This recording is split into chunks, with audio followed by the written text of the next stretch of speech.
কোনো উদ্বোধনের অনুষ্ঠান ছিল না, এটা ছিল একটা পরিদর্শন। এই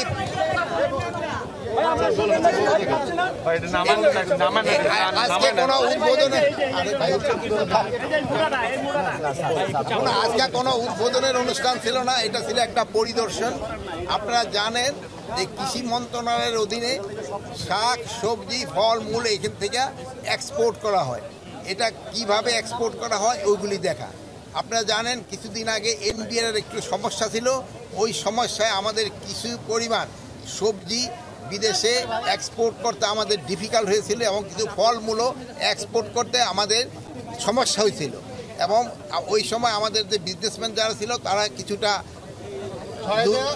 লুজার মানে ইসেরও সমস্যা পড়ছিল, এইগুলি ক্ষতি হয়েছিল তাদের।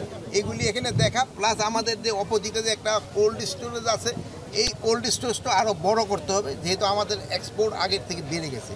তা আমাদের আরেকটা আপনাদের জন্য সুখবর হলো যে আমাদের যে নতুন একটা যে করা হইতেছে যে এক্সপোর্ট টার্মিনাল, ওই টার্মিনালে হলো একটা বড় সুবিধা থাকবে যে স্ক্যানিং হয়ে যদি ধরেন বিমানে মাল নাও যেতে পারে, ওই সময় এসে আবার কোল্ড স্টোরে রেখে দেওয়া যাবে। এখন কিন্তু যদি বিমানে মালটা লোড করা না যায়, ওভার হয়ে যায়, কিন্তু আমাদের ওখানে কোল্ড স্টোর নাই ওই ভিতরে। বাট নতুন টার্মিনালে এই প্রভিশনটা আছে, এটা হয়ে গেলে একটা সুবিধা হবে। আর আমরা প্লাস এই যে এখানে দেখেন পানের, এখানে দেখলেন অন্যান্য সবজি, এখানেও আমরা একটা কোল্ড স্টোরটা আরও বড় করে দিতে চাচ্ছি, যেহেতু আমাদের শুধু একটা আইটেমের উপরেই থাকতে হবে না, আমরা বিভিন্ন আইটেম যেন আমরা এক্সপোর্ট করতে পারি এবং কিভাবে এটা